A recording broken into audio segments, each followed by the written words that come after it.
Hello, good morning students. So in the previous video we started discussing the numericals on ray optics. In continuation with that, the third numerical sum. A small bulb is placed at the bottom of a tank containing water to a depth of 80 centimeter. What is the area of the surface of water through which light from the bulb can emerge out? Refractive index of water is 1.33. Consider the bulb to be a point source. So here refer to this particular diagram. We have considered a tank filled with a water to a height of 80 centimeter. Refractive index of water is given 1.33 and the surrounding medium is a air medium. So the light from the bulb traverses from denser to rarer. The light rays incidenting on the surface of the water after refraction bend away from the normal. The light rays incidenting at a point on the surface of the water at an angle greater than critical angle, light suffers total internal reflection. Totally internally reflected light doesn't enter into the air medium. Only refracted light enters into the air medium from water. So here we have shown here a red circular area over the surface of the water. The light falling at all the points in this particular area after refraction emerges out into the air medium, whereas the light from the bulb incidenting on the rest of the area other than this red circular area suffer total internal reflection. So we have considered three rays. A ray incidenting normally, a ray OP incidenting normally travels undeviated. Light rays incidenting at A and B at a critical angle. After refraction, the light ray grazes the interface or travels along the surface of the water. So if this angle is a C, then alternate angle we can take it as critical angle C. R is the radius of the circular area through which the light emerges out into the air medium from the bulb placed in a tank. So we are asked to calculate the area over the surface of the water. We have to calculate the area over the surface of the water through which the light emerges out into the air medium. To calculate the surface area of this circle, the formula is pi r square. R is the radius. First you have to calculate the radius r. Thereby we can calculate the area over the surface of the water through which the light emerges out into the air medium.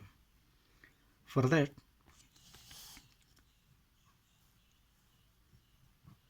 refractive index of water, we have a relation n equals to 1 by sin c. Relation between the refractive index and critical angle. Refractive index is given 1.33 for water, which can be rewritten as 4 by 3.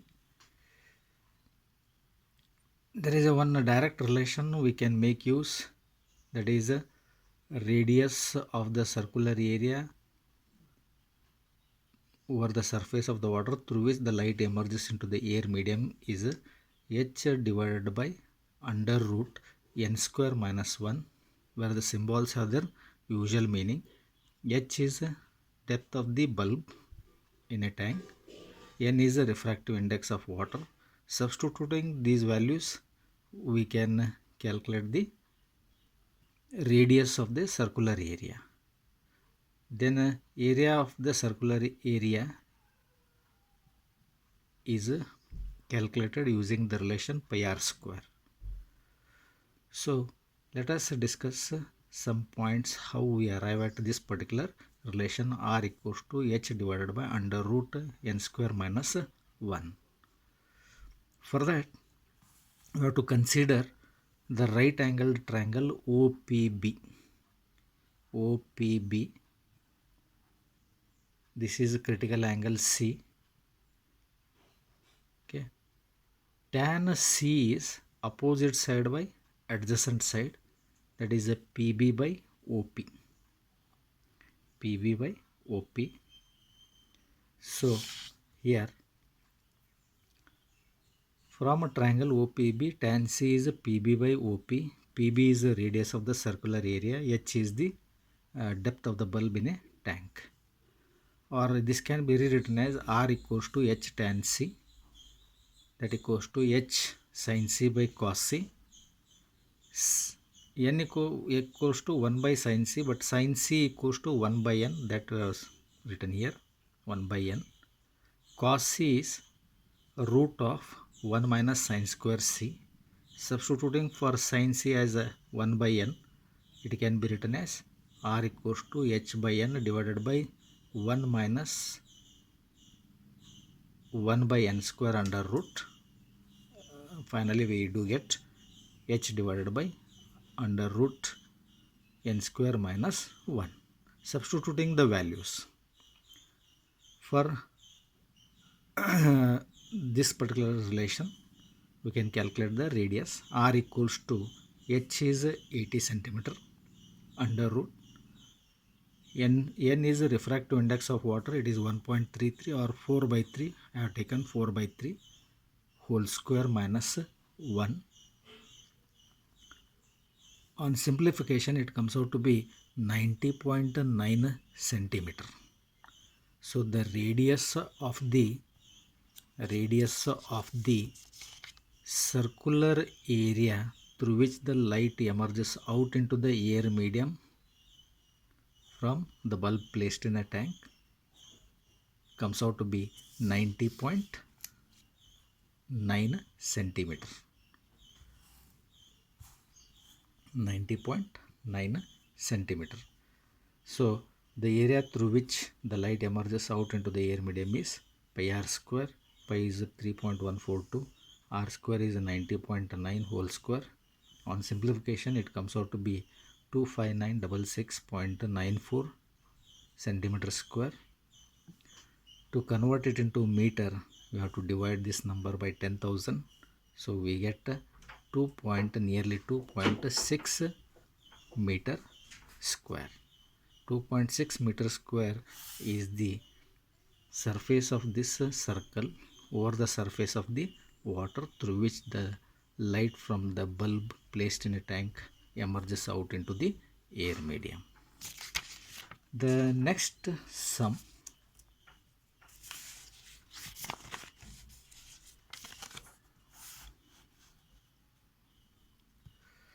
a prism is made of a glass of unknown refractive index. A parallel beam of light is incident on the face of the prism. The angle of minimum deviation is measured to be 40 degree, that is capital D. What is the refractive index of the material of the prism? Refractive index of material of the prism you have to determine. The refracting angle of the prism is 60 degree. In other words, it is a equilateral prism. The angle of refraction or refracting angle is 60 degree. If the prism is placed in water, predict the new angle of minimum deviation of parallel beam of light.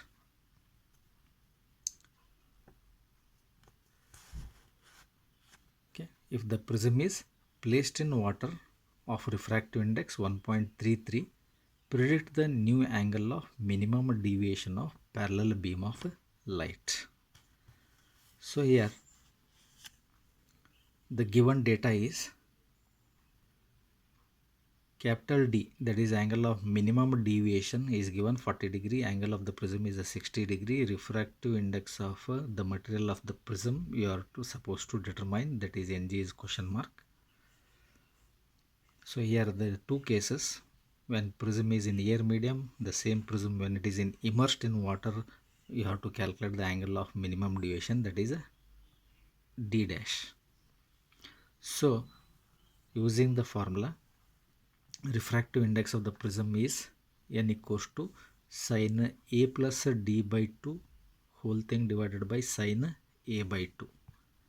A is 60, d is 40, 100 by 2, sine a by 2, sine 60 by 2, so sine 50, sine 30. Sine 30 is 1 by 2, that's why I have written here 2 sine 50. So you have to refer to the natural science table to get the value of sine 50 degree.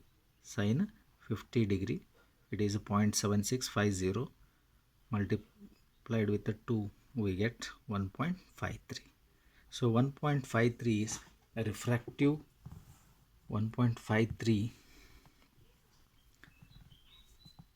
sine 50 by sine 30. Sine 30 is 1 by 2. That's why I written here 2 sine 50.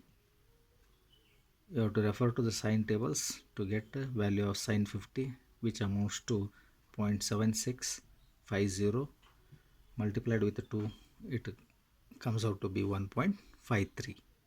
So 1.53 is a refractive index of material of the prism when placed in air medium. When the same prism is placed or immersed in water, the same prism is immersed in water. For prism placed in water, refractive index of the glass prism with respect to water, we can write NGW, relative refractive index. When prism is immersed in water, the light travels from water to glass. That's why we are writing refractive index of a glass with respect to water, sine of a plus d dash by 2, the whole thing is divided by sine a by 2. So relative refractive index of glass with respect to water can also be rewritten as the ratio of, in terms of absolute refractive indices, that is the ratio of absolute refractive index of glass to the absolute refractive index of water. So here d dash is a new angle of minimum deviation when prism is immersed in water. So refractive index of water is given 1.33, refractive index of glass is, we have determined 1.53. Rewriting this formula, since we need to calculate d dash, that is a angle of minimum deviation for the prism placed in water. So rewriting this relation, sine a plus d dash divided by 2 equals to ng by nw into sine a by 2. Substituting the values, ng 1.53, nw 1.33 into a is 60, 60 by 2, 30, sine 30 is 1 by 2. So on simplification it amounts to 0.5751. Sine a plus d dash by 2 is 0.5751, or a plus d dash by 2 is a sine inverse of this value. Again you have to refer to the natural science table to get the angle. So a plus d dash by 2, it amounts to 35 degree, or sine 35 is value is 0.5751.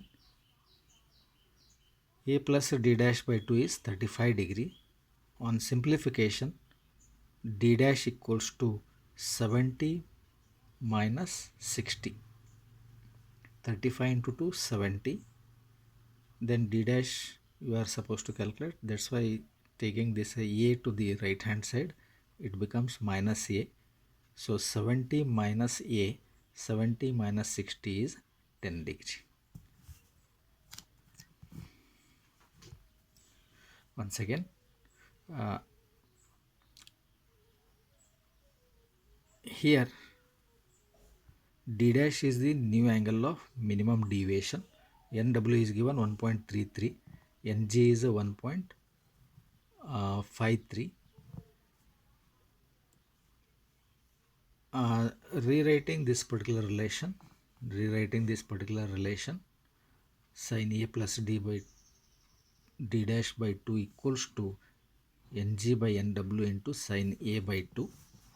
Substituting the values, ng is 1.53, 1.33 into 1 by 2, it amounts to 5.5751, or A plus d dash by 2 is a sine inverse of this value, which comes out to be 35 degree. On simplification, substituting the values, d dash comes out to be 70 minus 60 as 10 degree. The next sum is a double convex lenses are to be manufactured from a glass of a refractive index 1.55 with both faces of the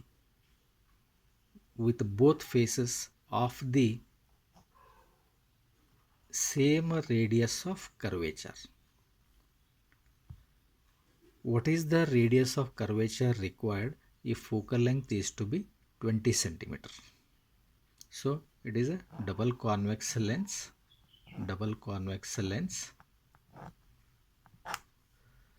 It has two radii of curvature R1 and R2. Focal length is given, that is a 20 centimeter. Focal length is given 20 centimeter. So given lens is convex lens, radii of curvature R1 and R2. R1 equals to R2 they are saying, and focal length of the lens is 20 centimeter, and you are asked to calculate the radius of curvature required. So given data is refractive index of the material of the lens 1.55, R1 equals to plus R, applying the sign conventions. R1 is a positive, R2 is a negative, R2 is a minus R, focal length is plus 20 centimeter. For convex lens, focal length is a positive, for concave lens, focal length is negative. So we have lens maker's formula. Reciprocal of the focal length of the lens is equals to n minus 1, refractive index of material of the lens, minus 1 into bracket 1 by R1 minus 1 by R2, or 1 by F equals to n minus 1. R1 is plus R, R2 is minus R, minus minus it becomes plus, that's why it is 1 by R. 1 by R plus 1 by R is 2 by R, that's why we are writing 2n minus 1 divided by R, and n is given, F is given, R is to be calculated. So we can rewrite this as R equals to 2f n minus 1. Substituting the values, 2 into f is 20, n is 1.55 minus 1.55 into 40, it comes out to be 22 centimeter. Further,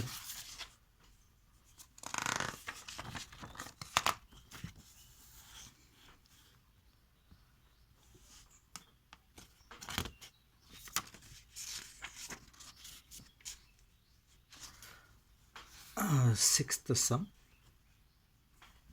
An object of size 3 centimeter is placed 14 centimeter in front of a concave lens of focal length 21 centimeter. Describe the image produced by the lens. What happens if the object is moved farther away from the lens? An object of size, height of the object is 3 centimeter, is placed 14 centimeter in front of a concave lens. Object distance is 40 centimeter, height of the object is 3 centimeter, focal length of the concave lens is 21 centimeter, and we need to describe the image produced by the lens. Also, what happens if the object is moved farther away from the lens? Which side the image of the object shifts when the object is moved farther away from the lens. So refer to this diagram. The given lens is a concave lens of focal length 21 centimeter. For concave lens we take -21. Object distance also negative according to Cartesian new sign convention, -14 centimeter. Height of the object is 3 centimeter.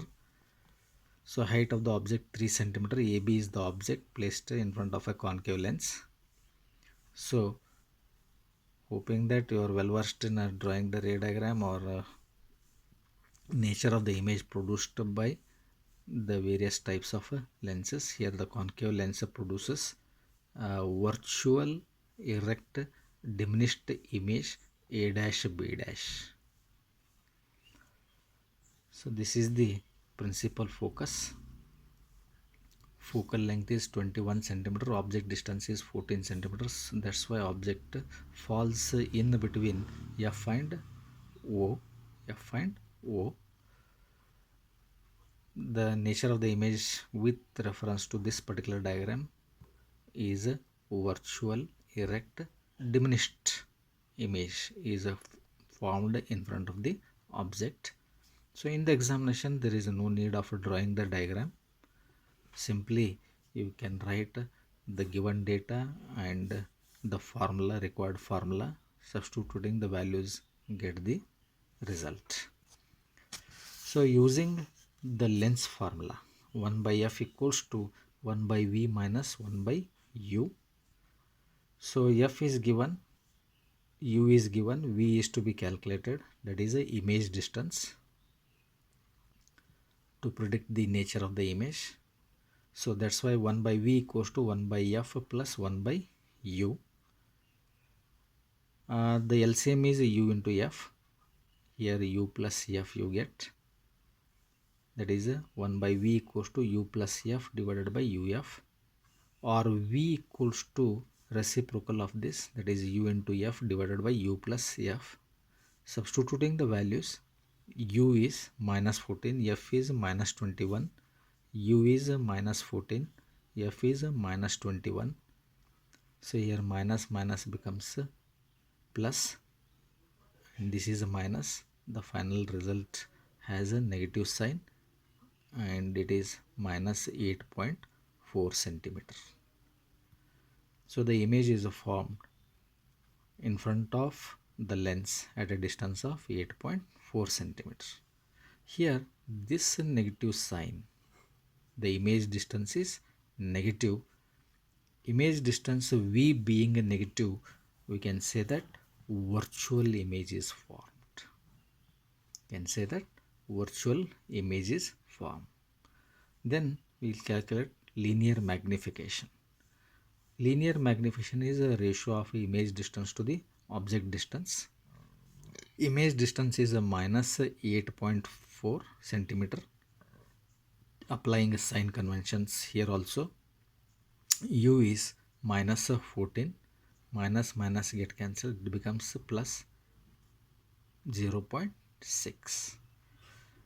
The linear magnification m being less than 1. 0.6 is less than 1.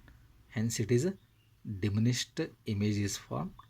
And m being positive, erect image is formed.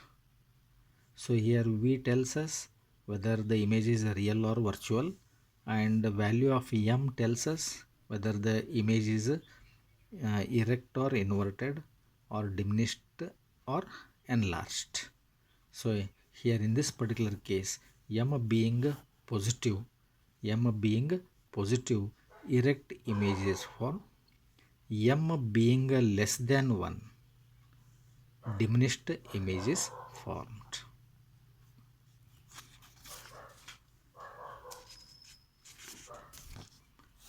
The next sum. What is the focal length? What is the effective focal length? What is the effective focal length? Effective focal length. If a convex lens of focal length 30 centimeter in contact with a concave lens of focal length 20 centimeters. Is the system converging or diverging lens? Ignore the thickness of lenses. Refer to the diagram. Here L1 is a convex lens, L2 is a concave lens.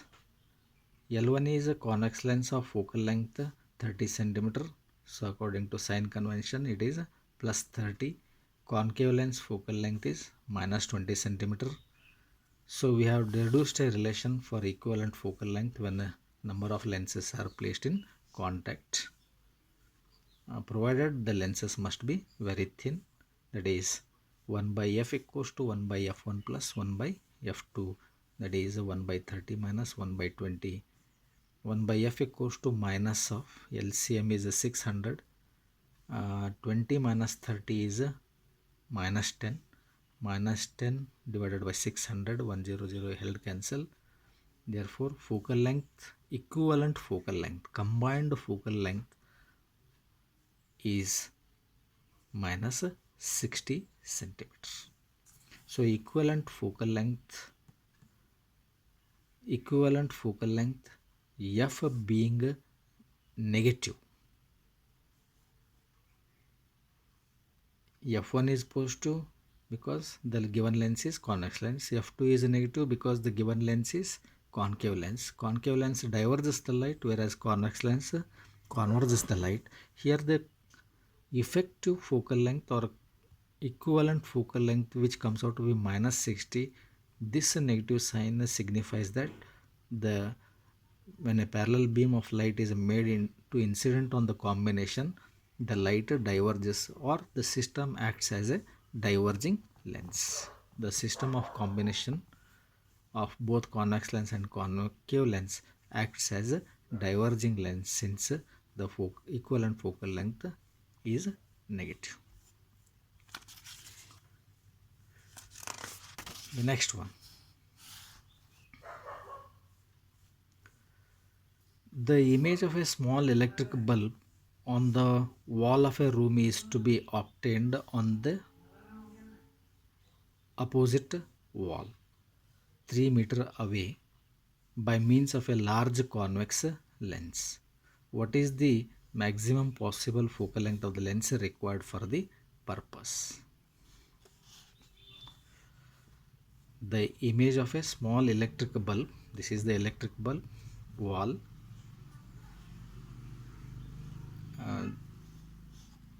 is the image of small electric bulb on the wall of a room is to be obtained on the opposite wall 3 meter away by means of a large convex lens. What is the maximum possible focal length of the lens required for the purpose? So refer to the diagram. Here capital D is the distance between the bulb and the wall. It is of the value 3 meter. 3 meter. S1 is the position of the lens between bulb and the wall. The image of the bulb is obtained on the wall when the lens is placed at S1. If the same lens, when it is shifted to S2, then also will get the image on the wall. So to get a real image on the wall for two different positions of the lens S1 and S2, the necessary condition is the distance between the bulb and the wall must be greater than or equal to 4 times the focal length. If lens is placed over here, then bulb falls between f and 2f, its image will be beyond 2f. When a lens is shifted from S1 to S2 location, then the bulb falls beyond 2f, the image will be between f and 2f. So for both the positions of these lenses, we get a real inverted image on the screen. So the necessary condition to get the real image on the wall, real image of the bulb on the wall, the distance between the bulb and the wall must be greater than or equal to 4 times the focal length of given lens, or focal length must be less than or equal to d by 4. D is given, that is a 3 meter. That's why the focal length of the given lens must be less than or equal to 0.75 meter. So maximum possible focal length of a given convex lens to get the image of the bulb on the wall is 75 centimeters. It is 75 centimeters. Thank you.